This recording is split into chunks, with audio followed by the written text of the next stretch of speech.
Si vous et votre entreprise, vous êtes sur le point de créer votre image de marque, regardez cette vidéo avant de commencer et avant de dépenser de l'argent. Parce qu'on pense vraiment qu'elle va vous aider à gagner du temps, à économiser de l'argent et surtout au final, à avoir le logo dont vous avez toujours rêvé. Il existe deux grandes familles de types de logos. Il y a les logos simples et il y a les logos composés. Commençons avec la première grande famille. Dans cette famille, on va retrouver tous les types de logos sur lesquels on ne voit que le nom de l'entreprise, travaillé et présenté d'une façon plus ou moins artistique. Les entreprises qui créent ce type de logo, en général, veulent se simplifier les choses. Ils veulent rester classiques et ils veulent que leur public puisse facilement lire et retenir le nom de leur entreprise. Si c'est aussi votre cas, eh bien, peut-être que votre logo devrait s'inscrire dans cette première famille. Prenons l'exemple des logos de Google et de Coca-Cola. Ce sont deux grandes entreprises qui ont des logos extrêmement simples. Ça permet à leur clientèle cible de se rappeler du nom et surtout de pouvoir le lire facilement.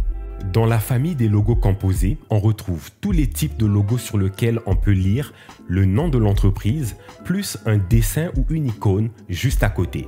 D'où l'idée du concept de logo composé, donc composé de plusieurs éléments. La plupart des entreprises qui utilisent ce genre de logo veulent démontrer quelque chose de plus que juste le nom de l'entreprise. Ils veulent montrer qu'ils sont créatifs, qu'ils sont innovants, qu'ils se démarquent des autres, qu'ils ont un côté symbolique plus développé, etc. Évidemment, plus on a d'éléments dans un logo, plus ça devient complexe à créer. Et c'est aussi la raison pour laquelle ça coûte beaucoup plus cher à produire. Prenons l'exemple des logos de Starbucks et celui d'Adidas. Sur les deux, on retrouve le nom de l'entreprise avec un dessin ou une icône à côté ou autour. Et ce qui est intéressant avec les logos composés, c'est que quand votre marketing est bien fait, vous pourriez même le dissocier au besoin. Par exemple, on retrouve des fois des chaussures sur lesquelles on ne voit pas le mot Adidas, on ne voit que les 3 barres. Et les gens sont capables de s'en souvenir quand même. Avant de conclure, faites l'exercice d'aller regarder plusieurs types de logos, surtout les logos des plus grandes compagnies au monde. Et ça va vous permettre d'avoir une bonne idée des deux familles de logos. Et une fois que vous vous serez positionné, si vous voulez un logo simple ou un logo composé, vous pourrez après décider si votre logo doit être en 2D ou en 3D par exemple.